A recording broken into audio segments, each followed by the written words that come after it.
जय Hind defence lovers. आज की टॉप हेडलाइंस कुछ इस प्रकार है। रोल्स रॉयस ने ऑफर किया एमका के लिए एक बिल्कुल ही नया इंजन। सिविलियंस के साथ मारपीट वाले मामले पर आर्मी ने शुरू करी इंक्वायरी। डीआरडीओ चीफ का कहना है कि हमें अपने आरएनडी के स्पेंड को बढ़ाने की है जरूरत। कावेरी इंजन के 9 फुल प्रोटोटाइप और 4 कोर इंजन्स को सफलतापूर्वक किया गया है बिल्ट। और एक सर्वे के मुताबिक भारत की अधिकतर जनता स्वदेशी डेवलपमेंट के बजाय इंटरनेशनल कोलैबोरेशन के है पक्ष में।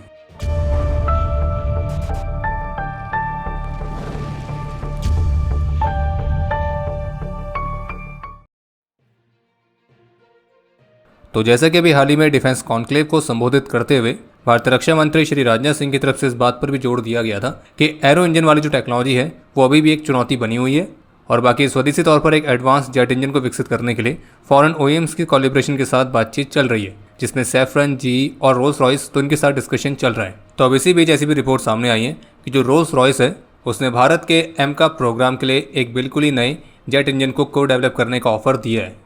यानी कि इस जेट इंजन का जो डिज़ाइन है वो पूरी तरह से बिल्कुल ही नया होगा और इसे विशेष तौर पर भारत के ही रिक्वायरमेंट के लिए क्रिएट किया जाएगा और इसके जो आईपी राइट्स हैं वो पूरी तरह से भारत के पास रहेंगे। हालांकि कुछ एडवांस टेक्नोलॉजीज़ को शेयर जरूर किया जा सकता है, लेकिन जो फंडामेंटल डिज़ाइन है और जो थ्रस्ट कैपेसिटी है वो रोल्स रॉयस के अन्य इंजन्स की तुलना में काफ़ी अलग रहेंगे।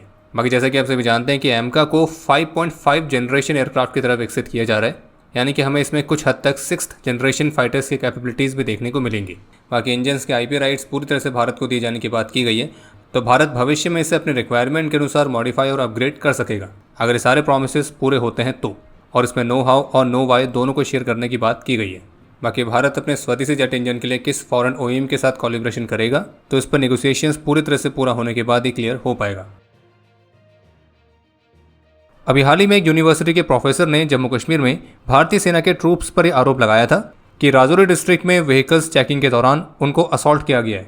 तो अब इस आरोप के बाद शुक्रवार को आर्मी ने इस मामले पर इंक्वायरी के आदेश दिए हैं और जिन प्रोफेसर ने आरोप लगाया है उनका नाम है लियाकत अली। और जिस जगह पर इंसिडेंट हुआ है तो वहाँ पे आर्मी के पास आतंकियों के व्हीकल की संभावित मूवमेंट के बारे में इनपुट्स थे और जिसके चलते वहाँ पे सर्च ऑपरेशन कंडक्ट किया गया था। और जबकि आर्मी ने अपने स्टेटमेंट में कहा है कि प्रारंभिक जानकारी के अनुसार रोके जाने पर उस व्यक्ति ने ड्यूटी पर तैनात जवानों के हथियार छीनने की कोशिश करी थी और उनके साथ हाथापाई की। हालांकि इस मामले की जांच शुरू कर दी गई है। अगर कोई भी जवान दुर्व्यवहार का दोषी पाया जाता है तो मौजूदा कानून के अनुसार सख्त कार्रवाई की जाएगी। और साथ ही आर्मी ने समाज के सभी वर्गों से अनुरोध किया है कि वे इस तरह के सेंसिटिव एरियाज में कलेक्टिव और कॉम्प्रहेंसिव सिक्योरिटी के लिए भारतीय सेना के साथ कॉपरेट और कोलैबोरेट करना जारी रखें। और लियाकत अली का आरोप यह है कि जब वे अपने कुछ रिलेटिव्स के साथ अपने किसी रिलेटिव की प्री वेडिंग सेरेमनी को अटेंड करके वापस लौट रहे थे तब उनसे बिना किसी कारण के, बिना किसी पूछताछ के उनको वेपन से सर पर सीधे हिट किया गया, जिससे उनको चोटें आईं। पर खैर सच्चाई क्या है तो वो इंक्वायरी पूरी होने के बाद ही मालूम पड़ पाएगा। द वीक डिफेंस कॉन्क्लेव को संबोधित करते हुए DRDO chief doctor Samir V Kamat की तरफ से इस बात पर जोर दिया गया कि सरकार और प्राइवेट सेक्टर दोनों को ही भविष्य के बैटलफील्ड की डिमांड्स को पूरा करने के लिए महत्वपूर्ण कदम उठाने चाहिए और अगर हमें अपने भविष्य के चैलेंजेस और एक्सपेक्टेशंस को पूरा करना है तो हमें एक देश के तौर पर रिसर्च एंड डेवलपमेंट की स्पेंडिंग को बढ़ाने की ज़रूरत है। उनका ये कहना था कि अगर हम अपने डिफेंस बजट को देखते हैं तो उसका केवल 5% हिस्सा ही रिसर्च एंड डेवलपमेंट में स्पेंड होता है, जबकि यूएस और चीन अपने डिफेंस बजट का 10 से 15% तक का हिस्सा आरएनडी में खर्च करते हैं। लेकिन इसी के साथ डीआरडीओ चेयरमैन ने कुछ ऐसे इंस्टीट्यूशनल चैलेंजेस के बारे में बात करी है जिनको एड्रेस करने की ज़रूरत है और जिसमें से एक चुनौती है हमारे कठोर ऑडिट प्रोसेस के कारण फेल होने का डर।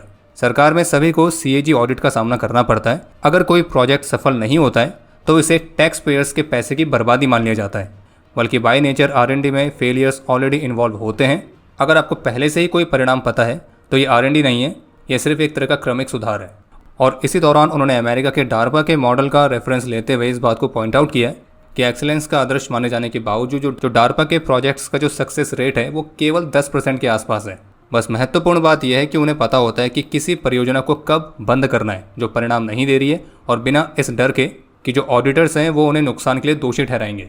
और इसलिए डीआरडीओ चीफ ने इस बात को लेकर वार्न किया है कि इस तरह के रिस्क टॉलरेंस के बिना भारत हमेशा हाई रिस्क कटिंग एज वाले प्रोजेक्ट से दूर रहेगा और जिससे वो डिफेंस टेक्नोलॉजी में लीडर बनने के बजाय केवल एक फॉलोवर बनकर ही रह जाएगा। और वैसे आपको ध्यान होगा हमने कुछ ही दिनों पहले एक रिपोर्ट कवर करी थी जिसमें कमेटी ऑन पब्लिक अंडरटेकिंग्स यानी कि सीपीयू ने यह पाया था कि एचएएल ने आईआईटी कानपुर के साथ कोलैबोरेशन में जो प्रोजेक्ट 3 पर काम किया था जिसमें एक रोटरी अनमैन्ड एरियल व्हीकल को विकसित किया जाना था, तो उस प्रोग्राम को बिना किसी डिटेल मार्केटिंग के, बिना किसी प्रॉपर रिसर्च के शुरू किया गया, जिससे करीब 9.54 करोड़ रुपीस का लॉस हुआ। जबकि HAL ने रिटर्न रिप्लाई में CPU को बताया था कि उनका जो ये प्रोजेक्ट 3 था उसे एक पायलट प्रोजेक्ट की तरह शुरू किया गया था और जिसने उन्हें प्रोजेक्ट 4 को विकसित करने के लिए कॉन्फिडेंस और एक्सपीरियंस दिया। लेकिन इंटरेस्टिंग बात यह है कि जो CPU है यानी कि कमेटी ऑन पब्लिक अंडरटेकिंग्स, वो HAL के रिस्पॉन्स से संतुष्टि नहीं थी। और आप समझ सकते हैं कि DRDO चीफ ने जो स्टेटमेंट दी है कि हम फेलियर से डरते हैं और हमारे वहाँ जो एक कठोर ऑडिट वाली प्रोसेस है जो कि इस फेलियर वाले डर को और भी बढ़ाता है, तो ये भी एक चुनौती है जिसे हमें एड्रेस करने की ज़रूरत है। और अगर हमें हाई टेक टेक्नोलॉजीज़ खुद से विकसित करनी है तो हमें इसके साथ आने वाले रिस्क को भी स्वीकार करना होगा, इसके साथ आने वाले फेलियर के रेट को भी स्वीकार करना होगा। और जैसे कि DRDO चीफ ने बात कही कि सबसे महत्वपूर्ण बात यह है कि हमें पता होना चाहिए कि कब परियोजना को बंद करना है। और इसके साथ ही उन्होंने डिफेंस R&D इकोसिस्टम में एक ओपननेस और कोलैबोरेशन के लिए भी आह्वान किया है। उन्हें कहना था कि सीक्रेसी के नाम पर हमने अपने आप को साइलोज में रखा हुआ है और अगर मीडिया को एक छोटा सा भी लीक हो जाता है तो हमें हायर अथॉरिटी से लेटर आ जाते हैं। लेकिन जो सच्चे इनोवेशंस होते हैं उनको ओपननेस की ज़रूरत होती है और हमें शुरू से ही एकेडमिया, स्टार्टअप्स, इंडस्ट्री इनके साथ इंगेज होना पड़ेगा, ना कि टेक्नोलॉजी के तैयार होने के बाद। बाकी जो टेक्नोलॉजी डेवलपमेंट फंड वाला इनिशिएटिव है तो उसका DRDO चीफ ने स्वागत किया है, जो कि DRDO को 50 करोड़ रुपीज़ तक कटिंग एज प्रोजेक्ट्स को फंड करना अलाउ करता है। और इसके साथ ही उन्होंने इंडियन आर्म सर्विसेज से भी इस बात का आग्रह किया है कि एक ज़्यादा फ्लेक्सिबल अप्रोच के फेवर में वे कृपया करके अपनी rigid general staff qualitative requirements वाले मॉडल को छोड़ें। उन्हें कहना था कि हमें स्पाइरल डेवलपमेंट को अपनाना चाहिए। 70% तक की कैपेबिलिटी है तो भी हमें सिस्टम को स्वीकार करना चाहिए और उन्हें फिर इवॉल्व करना चाहिए, वरना जो प्राइवेट सेक्टर है उसे कभी ऑर्डर्स मिलेंगे ही नहीं और उन्हें अपनी शॉप्स मजबूरी में बंद करनी पड़ेंगी। बाकी अगर आपको DRDO और DARPA के बीच का डिफरेंस जानना है तो उस पर एक बहुत ही special dedicated video defence cord पर हमने पहले अपलोड करी थी, आपको वो वीडियो जरूर देखनी चाहिए। तो वीक डिफेंस कॉन्क्लेव में भारत के स्वदेशी फाइटर जेट इंजन की चुनौतियों के बारे में भी काफ़ी महत्वपूर्ण डिस्कशन हुआ है, जिसमें ऑफिशियल्स का कहना था कि जो फाइटर इंजन्स को विकसित करने वाली प्रोसेस है उसमें बहुत सारा इन्वेस्टमेंट और बहुत सारा समय चाहिए होता है और दुनिया में कुछ ही देश हैं जो इसको सफलतापूर्वक मैनेज कर पाए हैं।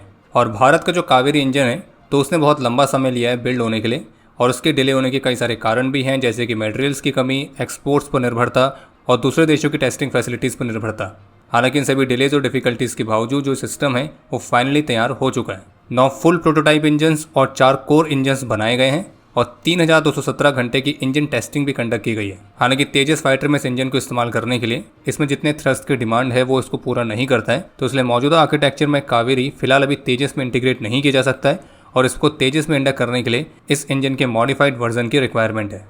और एक्सपर्ट्स इस बात से भी सहमत हैं कि कावेरी से हमने जो लेसन्स लिए हैं उनके आधार पर हमें इंजन्स को पूरी तरह से भारत में ही बिल्ड करने की ज़रूरत है और इसके लिए एकेडमिया और R&D इंडस्ट्रीज़ के बीच एक बड़े सिनर्जी की भी ज़रूरत है, क्योंकि भारत किसी फॉरेन OEM से टेक्नोलॉजी ट्रांसफ़र की उम्मीद में बैठे नहीं रह सकता है और कोर डिज़ाइन और कोर डेवलपमेंट भी ऑप्शंस नहीं है, बल्कि भारत को इंजन को स्वदेशी तौर पर खुद से ही विकसित करने की ज़रूरत है।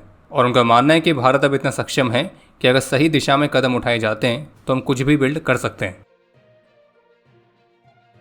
वियॉन की रिपोर्ट के मुताबिक फ्रांस के रक्षा मंत्री मई महीने के पहले सप्ताह में भारत की ऑफिशियल विजिट पर रह सकते हैं और उनके इस विजिट के दौरान 26 रफाल एम फाइटर्स की डील को अंतिम रूप दिया जाएगा।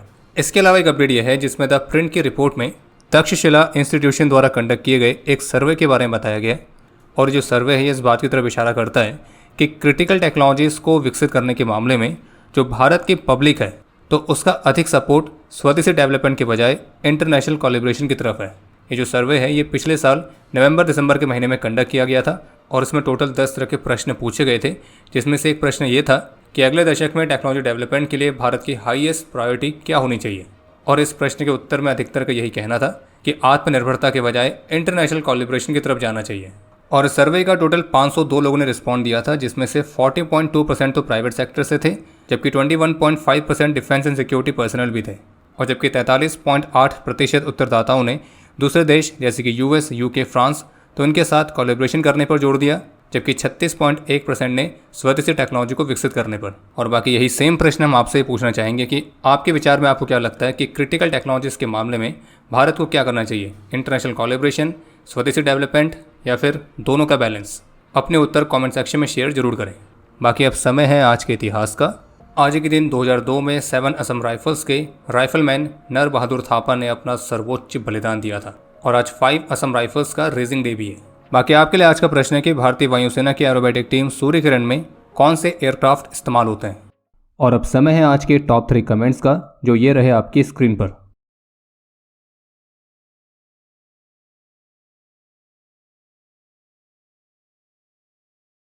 उम्मीद है आपको आज का एपिसोड पसंद आया होगा। पसंद आया तो वीडियो को लाइक करना ना भूलें। आपके कोई भी सुझाव या सवाल हो तो उसके लिए कमेंट सेक्शन ओपन है। और अगर आप डिफेंस रिलेटेड और भी एक्सक्लूसिव कंटेंट में दिलचस्पी रखते हैं तो आज ही प्ले स्टोर से डिफेंस स्क्वाड की सुपर ऐप को डाउनलोड करना ना भूलें। और अगर आप चैनल पर पहली बार आए हैं तो squadron.in पे जाके हमारे नए डिज़ाइंस को भी चेकआउट जरूर करें। बाकी जल्द मिलेंगे नए एपिसोड के साथ। तब तक के लिए जय हिंद, जय भारत।